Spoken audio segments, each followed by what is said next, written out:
പഹൽഗാം ഭീകരാക്രമണത്തിൽ പ്രതിയായ തദ്ദേശീയനായ ഭീകരവാദി ആസിഫ് ഷെയ്ഖിനെ സുരക്ഷാ സേന വധിച്ചിരിക്കുന്നതിന് ഏറ്റവും പ്രധാനപ്പെട്ട വാർത്ത വരികയാണ്. പഹൽഗാമിൽ വീണ്ടും ഇന്ത്യയുടെ പകരം വീട്ടിലെന്നാണ് ഓപ്പറേഷൻ സിന്ദൂറിന് ശേഷം പഹൽഗാമിൽ 26 നിരപരാധികളെ വെടിവെച്ചു കൊന്ന ഭീകരിൽ ഒരാൾ ആസിഫ് ഷെയ്ഖ് ഇപ്പോൾ കൊല്ലപ്പെട്ടിരിക്കുന്നു.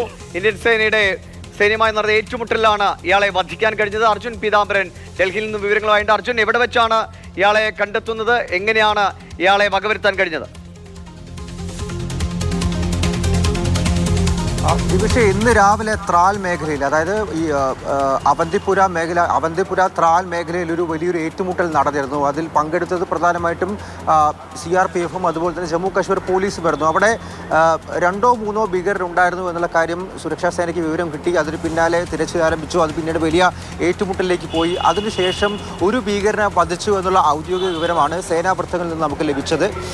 മറ്റ് ഭീകരരെ കണ്ടെത്താൻ വേണ്ടിയുള്ള തിരച്ചിൽ ആരംഭിച്ചിട്ടുണ്ട്, അല്ലെങ്കിൽ നടക്കുന്നു. പക്ഷേ അവരെ വധിച്ചു എന്നുള്ള തരത്തിൽ സ്ഥിരീകരിക്കാത്ത റിപ്പോർട്ടുകൾ വരുന്നുണ്ട്. പക്ഷേ ഒരു ഭീകരനെ വധിച്ചു എന്നുള്ള കാര്യം സുരക്ഷാ വൃത്തങ്ങൾ തന്നെ ഇപ്പോൾ സ്ഥിരീകരിക്കുന്നുണ്ട്. ആ ഭീകരനാണ് ഈ ആസിഫ് ഷെയ്ഖ് എന്നുള്ള കാര്യമാണ് ഇപ്പോൾ റിപ്പോർട്ടുകളായി പുറത്തു വരുന്നത്. ഇതിന്റെ കൂടുതൽ കാര്യങ്ങൾ ഇപ്പോൾ എന്തായാലും സേന വ്യക്തമായിട്ടില്ല. സുരക്ഷാ സേന ഇടിച്ചു നിർത്തുകയും ചെയ്തതാണ്. അപ്പോൾ ഇത്രയും ദിവസങ്ങൾക്ക്, ഈ അറ്റാക്കിന് ശേഷം ഇത്രയും ദിവസങ്ങൾ പിന്നിട്ടിട്ടും ആ മേഖലയിൽ തന്നെ ഇയാൾ തുടരുകയായിരുന്നോ അതോ തിരിച്ചു വരികയായിരുന്നോ?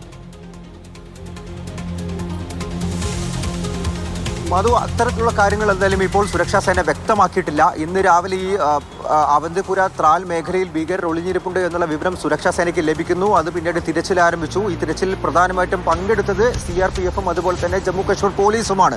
മറ്റു സുരക്ഷാ സേന ഇന്ന് രാവിലെ അങ്ങോട്ട് എത്തിയിരുന്നില്ല. ഭീകരരെ കണ്ടെത്തുന്നു, വലിയ രീതിയിലുള്ള ഏറ്റുമുട്ടൽ ആരംഭിക്കുന്നു. 3 ഭീകരരുണ്ട് എന്നുള്ള വിവരമായിരുന്നു പോലീസിന്റെ കയ്യിൽ ഉണ്ടായിരുന്നത്. അവരെ കണ്ടെത്താൻ വേണ്ടിയിട്ടുള്ള തിരച്ചിലായിരുന്നു പിന്നീട് ഏറ്റുമുട്ടലിലേക്ക് കടന്നിരുന്നത്.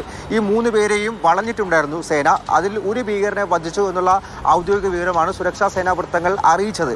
ആ ഭീകരനാണ് ഈ ആസിഫ് ഷെയ്ഖ് എന്നുള്ള കാര്യം ഇതിനോടകം തന്നെ പുറത്തു വരികയാണ്. ഇതിൽ കൂടുതൽ വ്യക്തത വരാനുണ്ട്. ഇയാളുടെ മൃതശരീരമടക്കം ഇനി അതിൻ്റെ ദൃശ്യങ്ങളടക്കം പുറത്തു വരുമെന്നുള്ള കാര്യം തന്നെയാണ് വ്യക്തമാക്കുന്നത്. 2 ഭീകരർ കൂടി അവിടെ ഉണ്ട്. ആ 2 ഭീകരരെ കൂടി വളഞ്ഞിട്ടുണ്ട് എന്നുള്ളതാണ് നിലവിൽ സേന തരുന്ന ഔദ്യോഗിക വിവരം. പക്ഷേ അവരെയും വധിച്ചു എന്നുള്ള കാര്യങ്ങളടക്കം ഇപ്പോൾ ചില റിപ്പോർട്ടുകളായി, സൂചനകളായി പുറത്തു വന്നുകൊണ്ടിരിക്കുന്നു. ഇതിൽ തന്നെ വൈകാതെ, അതായത് അടുത്ത നിമിഷങ്ങളിൽ തന്നെ സേന അതിലൊരു സ്ഥിരീകരണം നടത്തുമെന്നുള്ളതാണ് നിലവിൽ വ്യക്തമാക്കുന്നത്. എന്തായാലും ഇതിനോടകം തന്നെ ഈ ആസിഫ് ഷെയ്ഖിനെ വധിക്കാൻ സാധിച്ചിട്ടുണ്ട്, അല്ലെങ്കിൽ ഈ കൊല്ലപ്പെട്ട ഭീകരൻ ആസിഫ് ഷെയ്ഖ് ആണ് എന്നുള്ള കാര്യത്തിൽ സേന ഒരു സ്ഥിരീകരണത്തിലേക്ക് എത്തിയിട്ടുണ്ട്. ഈ ആസിഫ് ഷെയ്ഖ് എന്ന് പറയുന്നത് പഹൽഗാം ഭീകരാക്രമണത്തിൽ നേരിട്ട് പങ്കെടുത്ത കുൽഗാം സ്വദേശിയാണ്, ത്രാൽ സ്വദേശിയാണ് ആസിഫ് ഷെയ്ഖ്. ഈ പഹൽഗാം ഭീകരാക്രമണത്തിൽ നേരിട്ട് പങ്കെടുത്ത വ്യക്തിയാണ്. 26 നിരപരാധികളെ കൊന്നൊടുക്കിയ ആ ഒരു ആക്രമണത്തിൽ നേരിട്ട് പങ്കെടുത്തിരുന്നു. പിന്നീട് നാളുകളോളം ഒളിവിലായിരുന്നു. എവിടെയാണ് എന്ന് കണ്ടെത്താൻ സാധിച്ചിട്ടുണ്ടായിരുന്നില്ല. പ്രത്യേകിച്ചും കശ്മീരിൽ നിന്നും ഇയാൾ രക്ഷപ്പെട്ട്, ഈ സംഘം തന്നെ രക്ഷപ്പെട്ട് ജമ്മു മേഖലയിലേക്ക് കടന്നെന്നും അതുപോലെ തന്നെ മറ്റിടങ്ങളിലേക്ക് പോകാൻ ശ്രമിച്ചു എന്നുള്ള തരത്തിൽ റിപ്പോർട്ടുകളുണ്ടായിരുന്നു. പക്ഷേ ആദ്യം മുതലേ ഈ CRPF-ഉം അതുപോലെ തന്നെ സുരക്ഷാ സേനയും പറഞ്ഞിരുന്ന കാര്യമുണ്ട്. അതായത് ഈ വനമേഖലകൾ വിട്ട് ഇവർക്ക്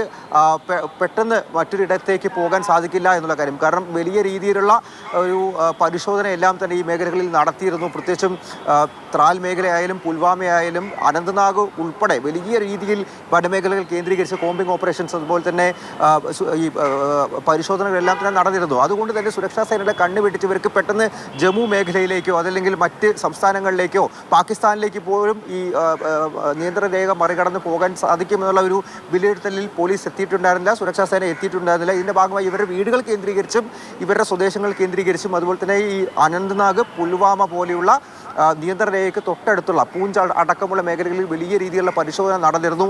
മാത്രമല്ല ഏറ്റുമുട്ടലും പിന്നീട് ആരംഭിച്ചിരുന്നു. ഇപ്പോൾ 48 മണിക്കൂറിനകത്ത് തന്നെ ഈ